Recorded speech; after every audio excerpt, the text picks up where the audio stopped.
كلا أي لا تفعل مثل ذلك وعرفه بأن الهداية لا تحتاج لجهود ولا محاولات كثيرة وأن هذا التأديب الذي أوحى إليه به كان لإجلال الفقراء وعدم الالتفات إلى أهل الدنيا وهذا القرآن مجرد تذكرة لتنبيه الغافلين فمن رغب فيها اتعظ بها وحفظها وعمل بموجبها وهي مودعة في صحف شريفة القدر. Perhatikan baik-baik. Ini yang mau saya sampaikan dan saya tegaskan. Kalla ay la taf'alu mithla dzalik.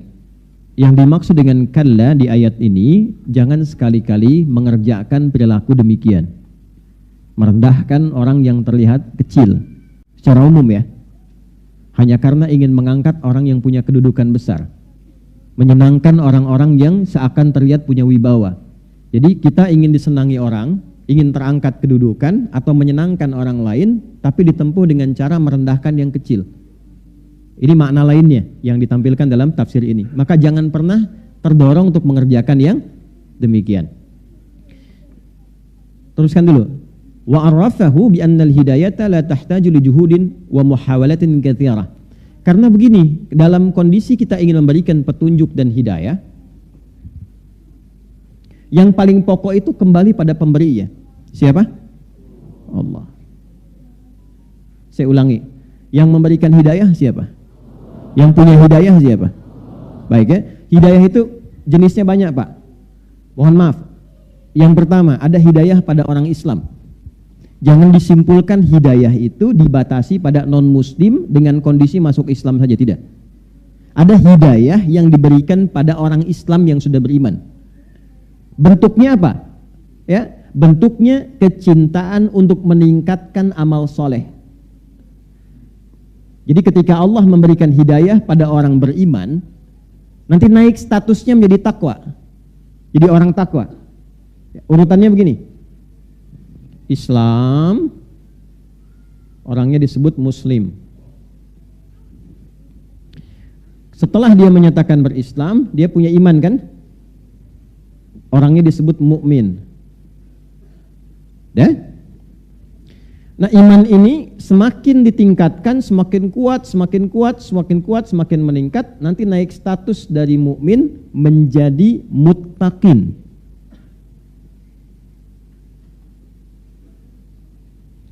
Di sininya takwa.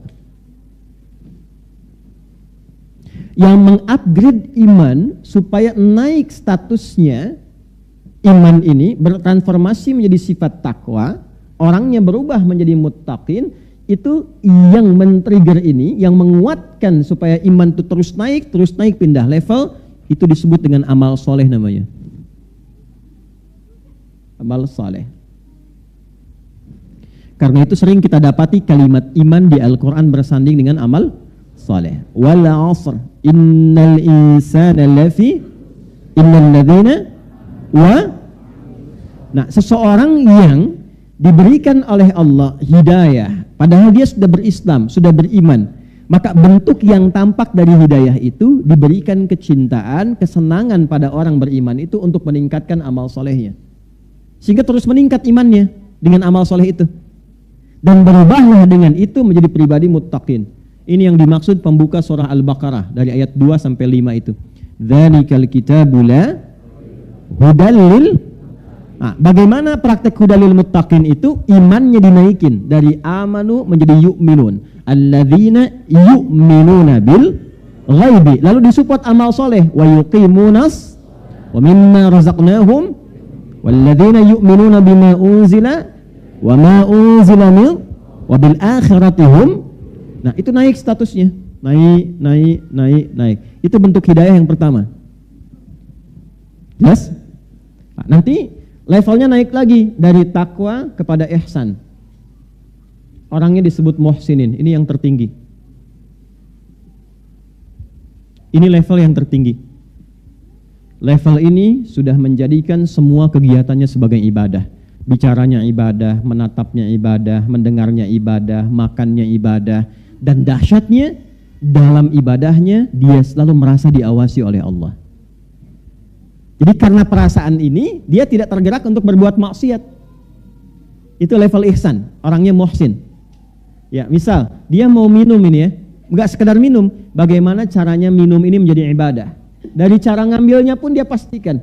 Bagaimana Nabi contohkan? Khudh biyaminika ma yalik, ambil dengan tanganmu yang paling dekat denganmu. Ya, kemudian samillah, kul bismillahirrahmanirrahim, dia sebut nama Allah. Dan saat akan minum pun dia merasa dilihat oleh Allah, diawasi oleh Allah, sehingga memastikan cara minum, apa yang diminum semua benar sesuai dengan kehendak Allah. Itulah ihsan.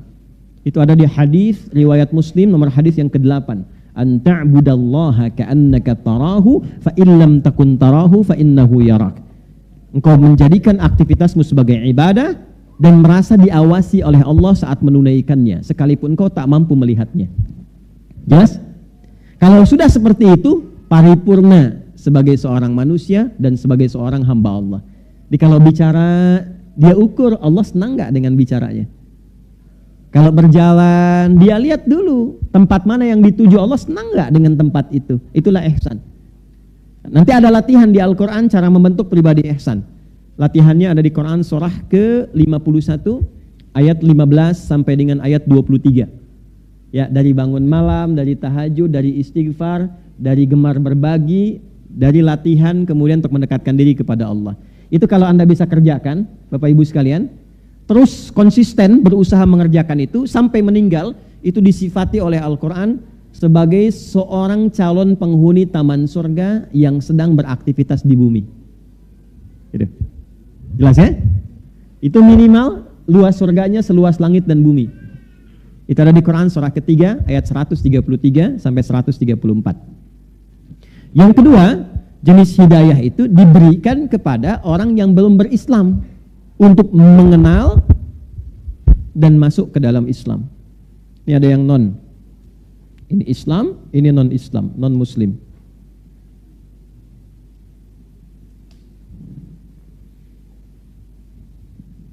Tiba-tiba ada ketertarikan, bertanya, ada sentuhan kepada jiwa, turun hidayah. Baik ya? Dari situ mempelajari Islam, membandingkan, mengkomparasi dengan keyakinan dia sebelumnya, dan memutuskan masuk Islam. Nah, bagian kedua ini yang sering kita kenal. Bagian pertama kita lupa. Sesungguhnya saat seseorang itu, maaf, sudah berislam pun, belum tentu ada orang Islam bisa mampu mengerjakan amal soleh. Buktinya ada nggak orang yang mengaku Islam tapi nggak sholat? Ada, ya. Nah itu bisa dikatakan dia belum mendekat pada hidayah Allah. Jelas?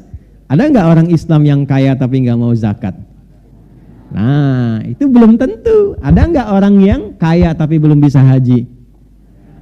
Jalan-jalan ke tempat wisata bisa, haji belum tentu bisa. Nah ini belum tentu dapat hidayah.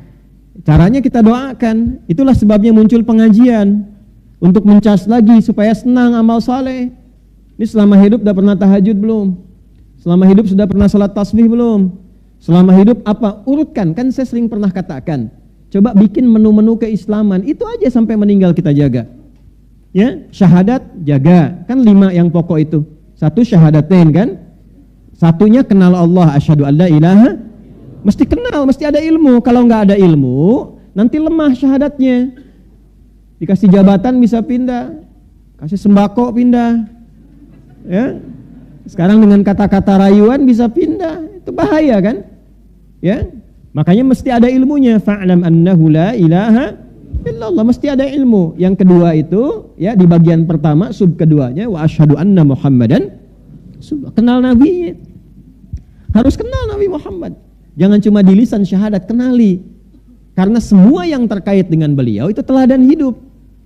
Kenali beliau itu siapa, lahirnya di mana, keluarganya bagaimana, perjalanan hidupnya seperti apa. Dari mulai kecil sampai dengan wafatnya, bagaimana perilakunya, ikuti. Nah itulah makna syahadat. Kita sholat, ikuti bagaimana cara Nabi sholat. Ya? Bukan hanya sholatnya, tapi cara berbakti pada orang tua bagaimana. Cara mengenal teman bagaimana. Cara berkeluarga seperti apa. Itulah asyhadu anna Muhammadan Rasul. Kalau bisa mengerjakan itu, turun cinta Allah.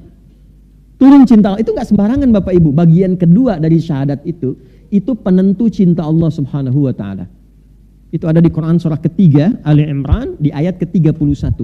Qul In kuntum tuhibbunallaha fattabi'uni yuhibbukumullahu wa yaghfir lakum dzunubakum.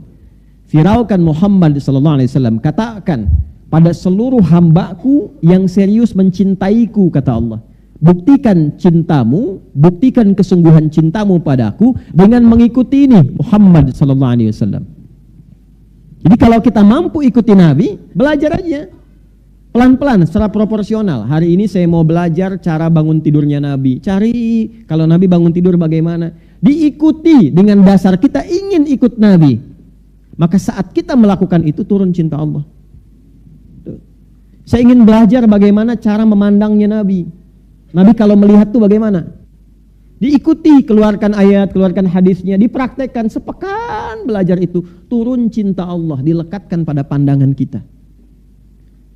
Jadi kalau seluruh hamba ini sudah terjaga dengan cinta Allah, maka seluruh perbuatannya akan dijaga dengan rahmat Allah Subhanahu wa taala. Bicaranya turun rahmat Allah, jalannya turun rahmat Allah. Kalau rahmat sudah turun, selesai, dijaga dia dari perbuatan yang menyimpang. Wa yaghfir lakum dzunubakum, diampuni dosanya. Ciri orang diampuni dosa, diberikan oleh Allah penjagaan pada dirinya, adalah malaikat yang turun di sampingnya. Apa kaitan dengan ayat? Itu yang akan kita baca nanti. Ya. Tapi tidak masuk status maksum. Maksum itu hanya untuk nabi, untuk rasul. Cuma dijaga, ya. Penjagaannya berupa kemuliaan. Dalam bahasa Arab disebut dengan karamah namanya. Ya, kalau nabi dapat mukjizat, kalau manusia biasa mendapatkan apa? Karamah. Dan karamah tidak diperjualbelikan, tidak buka papan nama ya. Gitu. Biasanya ketahuannya setelah meninggal. Ya, baru ketahuan. Kalau mukjizat didemonstrasikan untuk menunjukkan legalitas kenabiannya. Kalau karamah tidak didemonstrasikan. Ya, tujuannya bukan untuk mendapat pengikut, tidak. Nanti setelah dia meninggal, ada pengakuan dari orang sekitarannya, oh dia pernah begini. Nah itu yang disebut dengan kebaikan yang diridhai oleh Allah Subhanahu wa ta'ala. Nanti menu keduanya sholat. Ya, keluarkan semua jenis sholat, bikin diagramnya. Sholat satu yang pokok apa aja, yang sunnah apa. Nah selama hidup dicek yang belum ditunaikan apa. 3 zakat, ya kan? Termasuk rukun Islam kan? Nah, udah pernah zakat belum? Kalau belum, bikin cita-cita. Selama hidup saya pengen zakat. Dulu orang mau kaya dengan dagang itu bukan karena ingin kayanya, supaya bisa beramal soleh dengan harta. Di tujuan kaya itu supaya bisa zakat, supaya bisa infak, supaya bisa sedekah. Bukan untuk pamer. Kalau pamer yang di jahiliyah, Pak.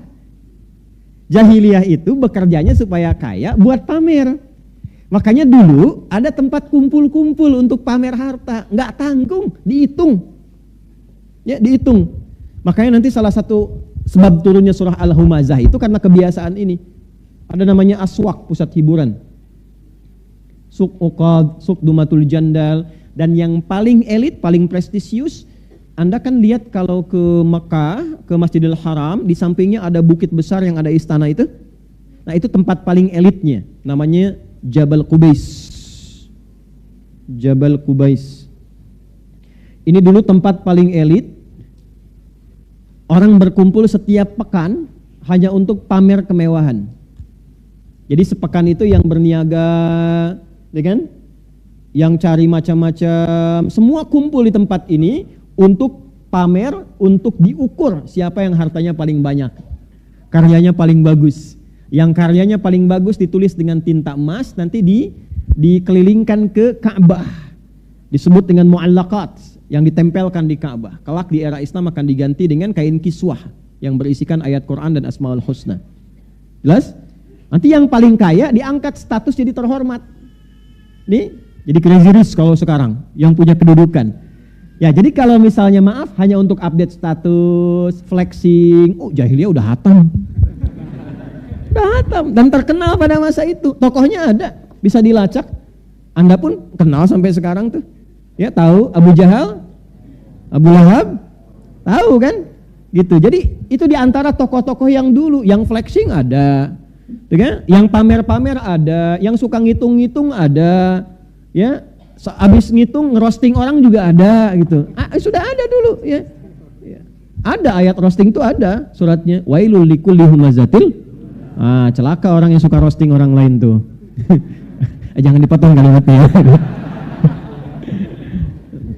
Ya, alladzi jama'a mala wa habis itu ngitung-ngitung honor, dilihat-lihat, kumpulin, hitung-hitung. Ya, ini kecenderungan kalau orang sudah banyak harta cenderung merendahkan orang yang kecil.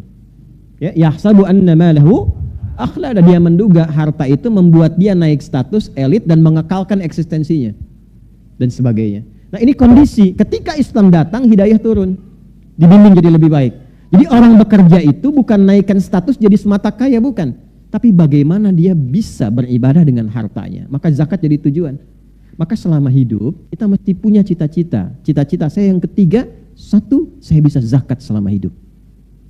Jadi kebanggaan di hadapan Allah saat diagram keislaman kita dievaluasi. Kan ada checklistnya tuh. Anda masuk kantor kan di checklist. Masuk Islam di checklist juga nanti. Checklist pertama syahadat, kuat enggak? Checklist kedua sholat tuh di hari kiamat dihisab. Yang ketiga checklistnya zakat, ada enggak? Maka punya cita-cita dari sekarang. Enggak akan dilihat berapa jumlahnya. Yang penting selama hidup saya pernah zakat, saya pernah infak, saya pernah sedekah. Masuklah checklist catatan buku kita. Kitab, iqra kitabak, baca nih kitabmu. Kafa binafsikal yauma 'alaika hasiba. Inilah hisab yang pernah kamu kerjakan selama di dunia. Jadi jangan bangga dulu kalau hartanya dititipkan lebih, dicek dulu fungsi ibadah dari harta itu berapa yang sudah terlaksana. Awas, apalagi yang paling berlebih selama hidupnya, wakaf aja belum pernah. Nanti hati-hati tuh hisabnya. Ya, minimal cari yang kecil dulu, wakaf mushaf pelan-pelan sehingga meringankan hisab. 4 apa? Puasa. Keluarkan menu-menu puasa. Bukan hanya Ramadan, puasa Senin, puasa Kamis, puasa Ayyamul Bid misalnya, ya. Pernah aja kerjakan supaya kita senang, ada checklistnya, kita pernah mengerjakan itu. Ya. Yang kelima, haji, umrah. Nabung supaya ada usahanya. Man istata'a ilaihi sabila. Kalau meninggal belum pernah ibadah haji, belum pernah umrah, tapi ada catatan malaikat selama hidupnya dia berusaha menabung untuk mewujudkan itu. Itu aja, simple kok. Kalau profesinya silahkan, jadi dokter silahkan, jadi arsitek silahkan, ya kan? Silahkan. Nah, fungsinya kita mengaji seperti ini untuk mengingatkan kembali, jangan-jangan selama hidup ada yang belum terlaksana. Maka pengajian salah satu cara kita menjemput hidayah. Sehingga ketika hidayah itu didapatkan, kembali dari sini kita ingat lagi kita belum sholat yang sunnah, belum mengerjakan ini, masukkan itu ke dalam menu kehidupan kita sebelum meninggal. Itu yang dimaksud dengan hidayah bagian pertama. Bagi yang mengajar seperti saya, ya, posisikan semua sama yang datang. Jangan karena yang ini punya status, ngadapnya ke sini aja, yang ini nggak pernah dilihat misalnya. Bisa beragam, bisa yang datang itu sambil jualan. Ya, itu di luar kan banyak yang dagang. Ya, yang dagang pun diniatkan untuk ikut belajar. Sehingga waktunya ngaji dulu. Nanti saya sampaikan pada Anda itu yang di luar tolong dibeli ya. Ya, dibantu dibeli, ya, terus saling mengisi satu dengan yang lainnya, saling mendoakan. Anda yang membeli doakan supaya berkah dagangan, yang dibelinya mendoakan Anda supaya nyaman dengan itu, bisa ibadah jadi tenaga yang baik. Itu kan indah. Enggak, saya enggak bicara yang lain-lain, saya bicara yang di sini. Anda jangan kemana-mana. Dan ini enggak direncanakan, memang pelajaran kita begini. Kita kan apa adanya aja. Ya, kreativitas Anda aja kadang yang kemana-mana itu. Ya. Ini intinya. Jadi kembali kepada tadi, ini yang dimaksudkan. Maaf, ketika seseorang salah mengikuti petunjuk, ya, maka di sini kita katakan lagi, bi annal hidayata la tahtaju li juhudin wa muhawalatin katsiratin. Tidak perlu kreativitas melampaui batas. Ya, cukup ikuti apa yang Allah sampaikan. Nanti biarkan Allah mengerjakan bagian tugasnya, tanamkan pada si fulan, tanamkan pada si fulan, tanamkan pada si fulan. Pada intinya kita mengevaluasi dari sekian banyak ikut kita pengajian, berapa hidayah Allah yang sudah kita kumpulkan. Paham gak maksudnya? Mengerti ya? Jadi ada yang dari sisi pengajarnya, ada yang dari sisi pembelajarnya.